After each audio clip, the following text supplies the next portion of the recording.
Two non-technical founders used Claude Code to build a government compliance product, won a Virginia state contract, and raised $11 million. A solo operator makes about $70,000 a month with no team. Another founder who openly says he can't code replace 6 employees with 50 AI agents. Every video you've seen covering these stories lands on the same takeaway. AI now lets you build a product without engineers. That part is true. The part nobody's saying out loud is what these founders actually run underneath the product story. They run service operations. What AI replaced is the back office, not the developers. And if you're a professional with real expertise, something you've spent years getting good at, you're closer to that version of this than to building a startup from scratch. I've been in tech for 20 years, and I currently lead multiple programs developing AI models at Google. I've been using AI tools to do my work for a while now, and that's the lens I'm using to read these case studies. The people best positioned to win in this shape are professionals who already have a skill, a craft, or a niche, and never wanted to build a startup in the first place. By the end of this video, you'll see what these founders are actually running underneath the surface story, and what the first practical step looks like if that's the version you want. The third example I will walk through is the version closest to where you're probably sitting right now, and that's the one to wait for. Here's the shape that shows up across every one of these case studies. Let's call it the front office founder. Basically, the human owns the front, which is customer, judgment, and positioning. Software runs the back, which is labor, delivery, and operations. The whole story of the last 2 years is that the back got cheaper, and the front got more value. Mesarich is the cleanest example of this shape in the wild. He runs a solo business making about $70,000 a month, with no team and no engineering background. He's the only human in the operation. He owns the offer, the relationship, the calls about what's worth doing this month. Behind him is the Claude Code system he built that runs marketing, content, ads, and the operational floor underneath. He's not babysitting it. It runs in the background while he works on the things that need him. This is the spine of the whole video. The founder who owns the front, software runs the back, and there's no team in between him and the work itself. In a sense, software is the staff. The front office is still him. The same shape shows up again, at a higher ticket size and a different buyer. If $70,000 a month feels small, this is the bigger version. Jones and Aleksander Mekhanik started Vulcan Technologies in Y Combinator's summer batch, 2 non-technical founders. They built an AI platform that maps laws, regulations, and case histories so agencies can actually use them. That's the kind of work that normally takes a team of engineers months to ship. They won a Virginia state contract, then Virginia issued an executive order requiring every state agency to use their product. They raised $11 million.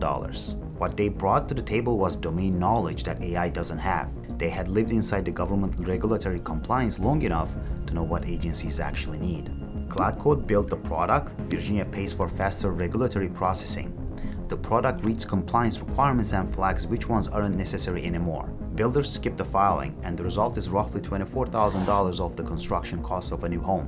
When you have a real expertise about a customer's specific problem, the engineering is just a piece on the delivery side. The judgment about what to build for that client is the actual value. You don't need an engineering team because AI does the whole build. A technical partner paired with a business side might still help, but the team itself is gone.